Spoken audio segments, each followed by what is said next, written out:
1장 15절 말씀을 읽고 말씀 나누고 시작을 할게요. 나오미가 또 이르되 보라 내 동서는 그의 백성과 그의 신들에게로 돌아가라니 너도 너의 동서를 따라 돌아가라 하니 아멘. 계산 없는 관계를 맺어야 됩니다라는 제목으로 말씀 나눌게요. 우리가 루키 1장을 통해서 구절 우리가 한번 좀 다뤄야 할 말씀들을 이제 같이 해석해 나아가고 있습니다. 회복의 원리에 중요한 초점이 있다면 해석을 잘해야 한다라는 거죠. 삶의 여러 가지 문제들, 우리는 문제를 피해서 떠나서 살아갈 수는 없거든요. 중요한 것은 그 문제를 어떻게 해석하는가에 따라서 미래는 분명히 달라지게 되겠죠. 너희 어머니의 집으로 돌아가라. 두 자부를 향한 나오미의 고백이죠. 인간적인 관점에서는 두 자부의 미래를 생각하는 정말 시어머니의 배려일 수 있겠지만 또 한편 신앙적인 관점에서 놓고 볼 때는 함께 약속의 땅에 들어갈 수 있는 그 길을 나오미가 사실은 가로막고 있는 결정일 수 있다라는 거죠. 이것은 자발적 선택에 의해서 나오미를 따르지만 오르바는 나오미의 강권에 의해서 자기 고향으로 되돌아가죠.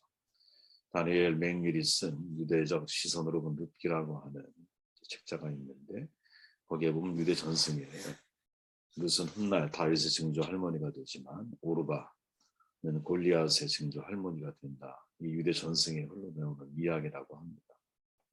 만약에 이 말이 맞다면 신앙의 길이 옳은 길이라면 신앙적인 관점에서 나오미가 사실은 오르바에게 또 룻에게 배려를 했어야 한다는 거죠. 오르바는 세상적인 논리 또 이 영적인 논리 이 사이에서 영적인 논리를 따르는 결정을 해야만 했고 또 나오미 입장에서는 단순히 그를 미래에 대한 염려 또 정말 인간적인 마음에서는 그들을 생각한 것 같지만 돌아보면 그들의 미래에 결코 득이 될 것이 없는 선택을 하게 만든 거죠.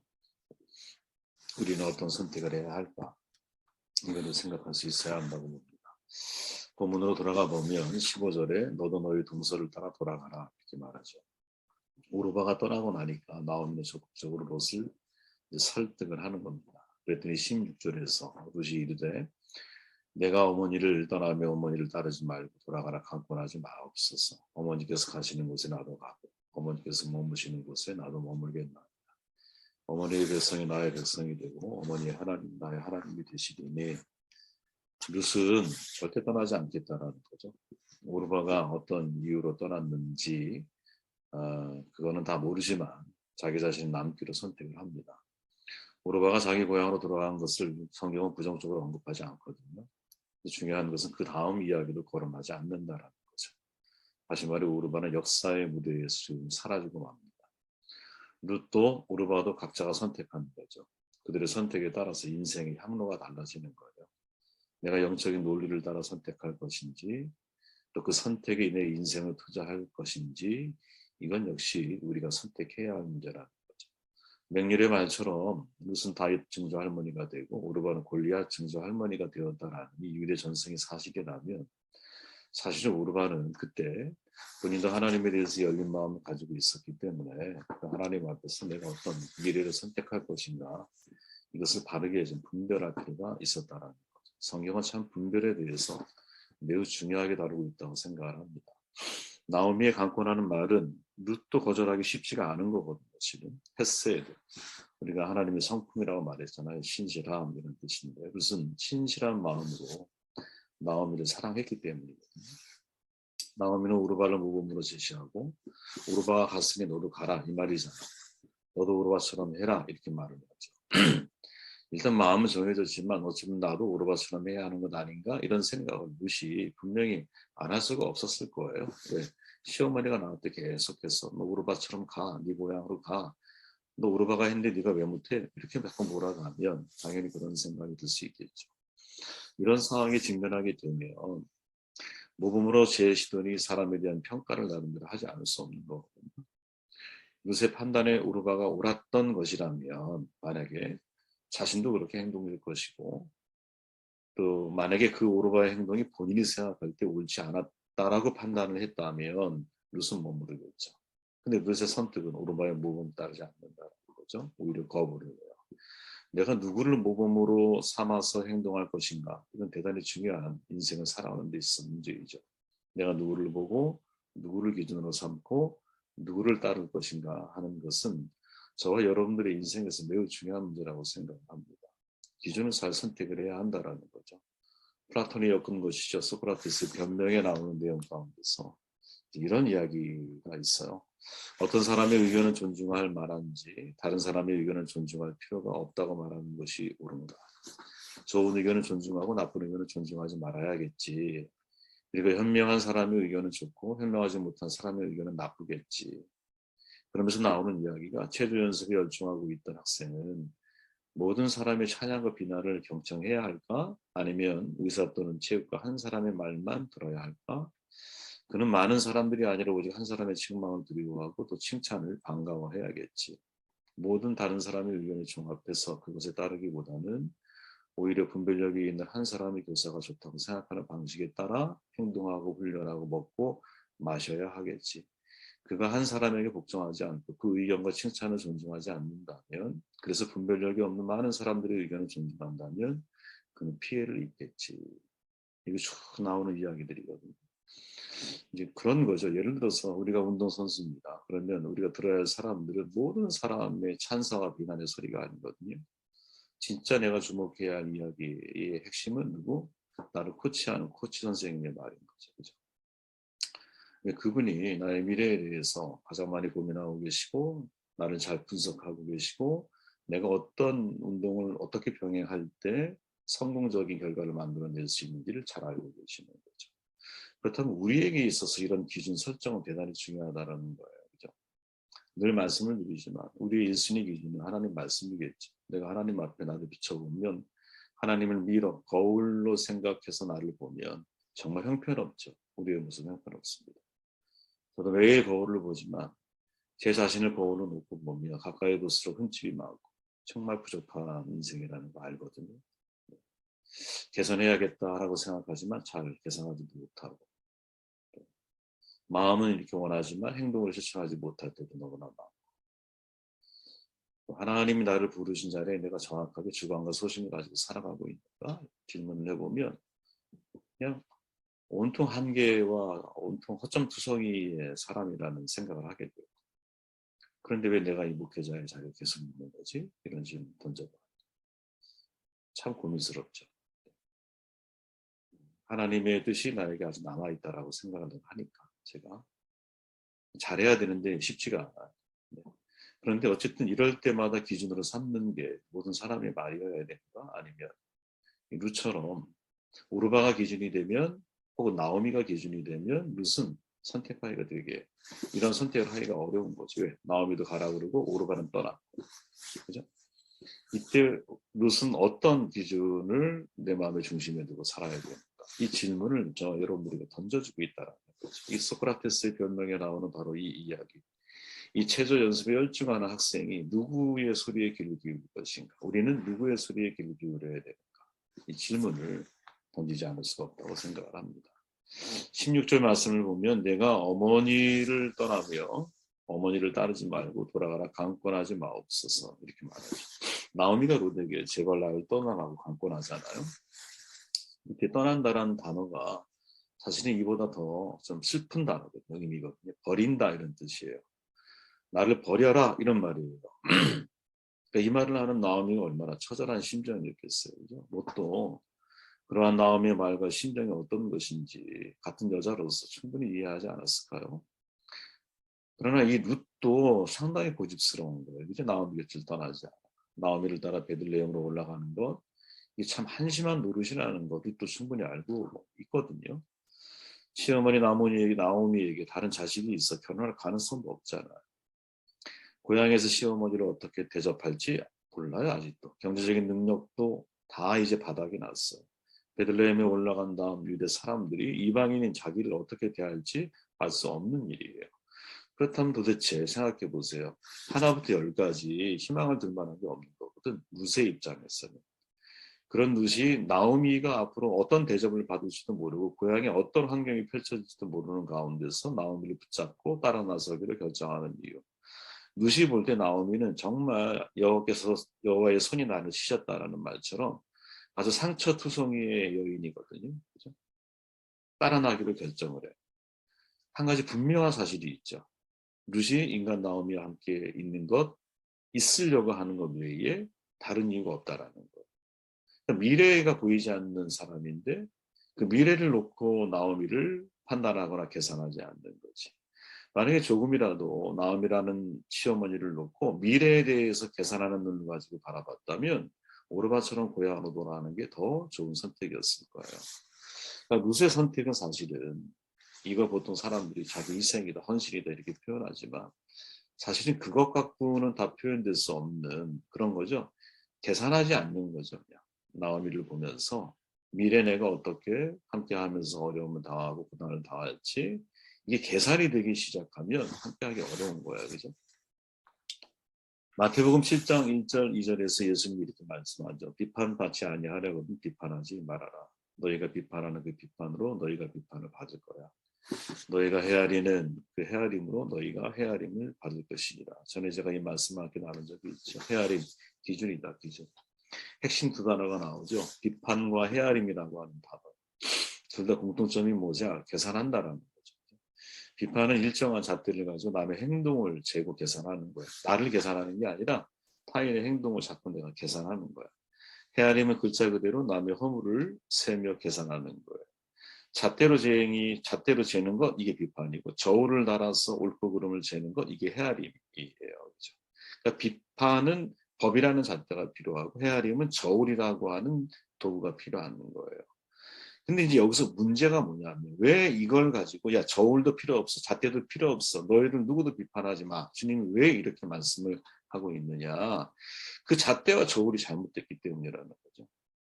그 잣대와 저울이 나라는 거야. 나의 기준으로 놓고 볼 때 네가 나쁜 거야. 네가 부족한 거야. 네가 허물이 있는 거야. 근데 하나님이 당신의 기준을 놓고 여러분 각자 우리를 다 포함한 우리 모두를 하나님이 만약에 기준으로다가 말씀하신다면 우리는 옳은 기준에 맞춰진 사람이 아무도 없거든요. 그러니까 마치 똥 묻은 개가 겨묻은 개를 나무라는 듯이 너희들이 너희들을 비판하고 너희들이 너희들을 헤아려 주지 않으면 그러면 너희들의 인생 속에서는 기준이 잘못됐기 때문에 그것은 항상 잘못되어질 수밖에 없다라는 거지. 그러니까 저울을 버리고 잣대를 버리라는 거예요. 재지 말고 헤아리지 말라는 거예요. 헤아림, 기준을 나로 잡고 상대의 삶을 보지 말라는 거죠. 굉장히 어려운 일이죠. 쉬운 일이겠습니까? 사람이란 밖으로 향해져 있기 때문에 나를 보기는 되게 어렵죠. 타인을 보기는 쉬워. 그죠? 사랑하는 방식도 다 달라요. 사람마다 사랑의 언어가 다 다르거든요. 어떤 사람은 함께 가까이 오래 해야 사랑을 느끼는 사람도 있고 물론 사랑이라고 하는 것이 상대의 언어를 통해서 전달하는 방식은 우리 누구든 관계성에 사랑하는 사람들 훈련을 해야겠죠. 근데 이제 사랑하다 보면 지치기도 하고 어려움도 많이 있을 거예요. 그래도 기본적으로 가지고 있는 거 상대가 나를 필요로 하고 나에게 도움을 요청하면 언제든 내가 도와줄 수 있을 정도의 마음의 여유를 가지고 살아가는 것. 이거는 우리가 잊지 말아야 할 어떻게 보면 매우 중요한 사랑이 밑바탕이라 그럴까 베이스라 그럴까요? 그런 마음을 가지고 살아야 되지 않을까? 사랑이란 계산을 포기하는 거죠 사실은. 저울질을 그만두는 거예요.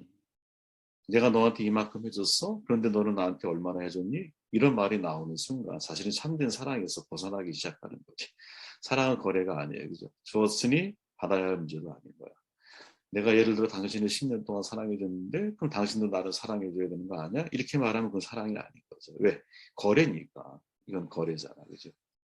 근데 이것이 쉽지가 않죠. 우리 사람이라고 하는 게. 왜? 사람은 근본적으로 이기적이기 때문에 내가 무엇을 한 것만큼 돌려받기를 바래요. 그게 쉽지가 않은 거지. 그 조절이. 그죠? 그럴 때 우리는 어떤 선택을 해야 할까? 제가 뭐 여러분은 알고 계셨는지 모르지만 제가 이거 읽고 깜짝 놀란 게 하나 있는데 우리가 하는 인공호흡 있잖아요. CPR이라고 하나요? 그거. 이게 어떻게 시작됐나 했더니 한 어머니가 물에 빠진 자녀를 간신히 건져냈는데 숨을 안 쉬는 거야. 숨을 안 쉬니까 엄마가 할 수 있는 일이 뭐야? 아이의 입에다가 계속 숨을 불어넣는 거예요. 사람들이 막 뜯어 말렸죠. 예? 죽은 애 데리고 뭐하냐.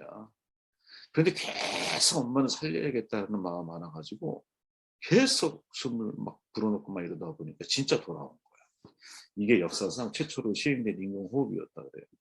그러니까 인공호흡이 여러분 과학자 의사가 발견한 구조기술이 아닌 거예요. 그냥 한 엄마의 사랑 때문에 발견이 돼요. 그러니까 이 엄마가 시도하기 전까지 물에 빠진 사람이 숨을 멈췄을 때 아무도 숨을 불어넣어 볼 생각을 해본 적이 없었던 거지. 그죠? 엄마가 뭘 생각하고 했겠어요? 그죠? 무슨 생각을 가지고 그 행동을 했을까? 계산된 게 없는 거죠. 그죠? 계산된 게 없는 것 속에서 생명을 살리는 일들이 일어날 수 있겠구나 생각을 해보게 되었습니다. 16절 말씀 이렇게 정돈할게요. 어머니의 하나님이 나의 하나님이 되시리니. 룻의 반응을 여러분들 가만히 살펴보시면 독특한 면이 있죠. 강도가 점점 세진다는 거예요. 나중에 뭐라 그래요? 싫어요. 저는 엄마가 저에게 뭐라고 말을 해도 야, 네 백성은 너의 신에게 돌아가 이렇게 이런 말까지 나오잖아요. 굉장히 자존심 상하는 말이거든요. 사실은 왜?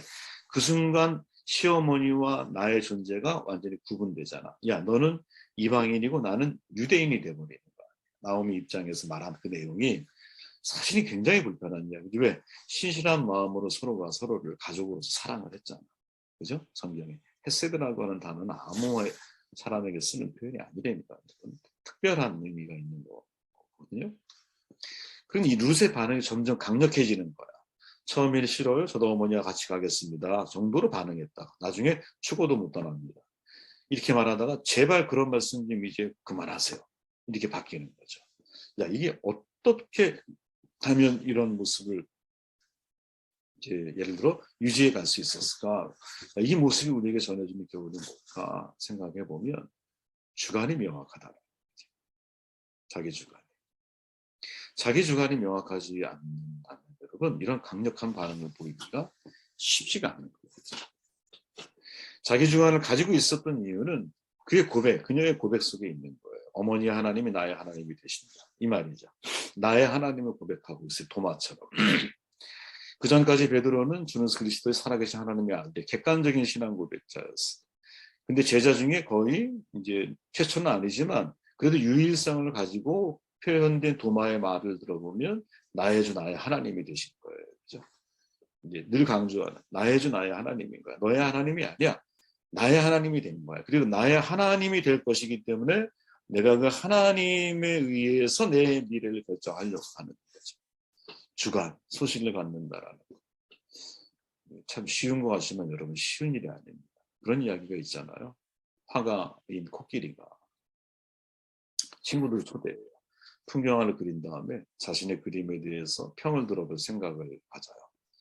다른 그림에 안목이 있다라고 하는 친구들을 몇 명 불렀어요. 가장 먼저 악어가 자기의 느낌을 밝혀요. 야, 그림 너무 훌륭한데 나일강이 없어서 좀 아쉽다. 야, 이렇게 말해요. 바다 표면을 탁 보더니 야, 뭐 나일강은 뭐 있어야 없는 것 같아. 근데 야, 눈이나 얼음은 어디 있는 거야? 이렇게 물어요. 가만히 있던 돼지가 입을 열어 말하기. 야, 흠잡을 데 없이 완벽한 그림이야. 야, 근데 여기 맛있는 배추도 한 포기 좀 그려놓으면 얼마나 좋았을까? 그 의견을 다 그 얘기를 해요. 코끼리가 그 얘기를 다 들었어요. 수정 작업을 다 끝내요. 그 친구들이 한 대로 그것을 다 그림 속에 집어넣어 준 거야.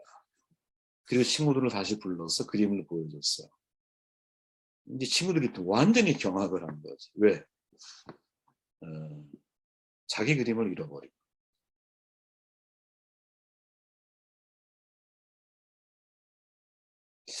저는 두 가지 생각을 하게 됐어요. 야, 우리가 누군가에게 조언을 할 때 자기 그림을 찾게 만들어줘야 되니까 맞는 거구나. 저 사람이. 우리가 좋은 코멘트 할 수 있죠. 근데 그게 상대가 자기 그림을, 자기 인생의 주관과 소신을 펼치며 살아갈 수 있도록 도와주는 게 이게 진짜 코멘트가 될 수 있고 이게 정말 멘토의 역할이고 이게 코치의 역할을 해야 할 중요한 모습이고 부족하죠. 그래도 자기의 모습을 향해서 소신껏 인생을 살아갈 수 있도록 도와줄 수 있다는 것, 도와주는 것 이게 얼마나 중요한 일인가. 그죠? 자기 주관과 소신이 사실은 분명해야 되거든요. 쉽지가 않아요. 왜? 우린 유한하잖아요. 관계도 의사결정을 내릴 때도 타인의 의견과 도움을 적절히 받아들여야 되는 게 맞는 거거든요, 분명히. 그런데 문제는 다른 사람의 의견과 도움을 적절히 받아들이는 것은 중요한데 그거를 모두 다 받아들이려고 하다 보니까 뭐를? 내 주관과 나의 소신을 놓쳐버리는 거죠. 그죠?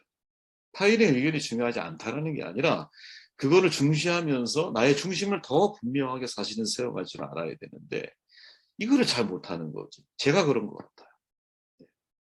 저도 이런 실수를 참 많이 하는 것 같아요.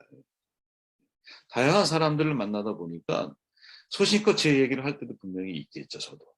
저의 주관을 가지고 무엇을 무슨 일이든 간에 사람과의 관계 속에서 이렇게 해야 합니다라고 소신껏 이야기하는 것들이 있겠죠. 그런데 여러 사람들을 더불어 같이 함께 살아가려고 하다 보니 본인도 모르는 사이에 우리도 모르는 사이에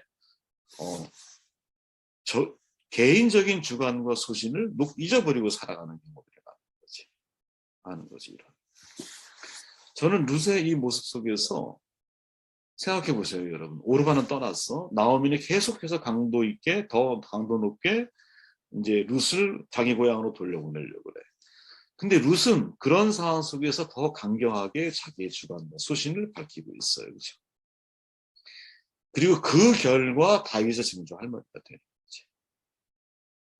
야, 자기 주관과 소신을 지키는 건 두 가지 의미가 분명히 있겠구나.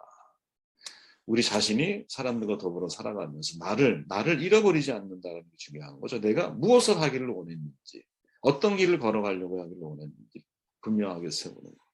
또 우리가 누군가 관계를 맺을 때는 이제 아까 말했지만 헤아림 혹은 자기의 잣대를 가지고 사람들을 볼 게 아니라 그 사람이 자기의 그림을 그려갈 수 있도록 도와줄 수 있는 그런 관계의 어떤 기술을 배워가는 게 참 중요한 문제구나 이런 생각을 하게 되었습니다.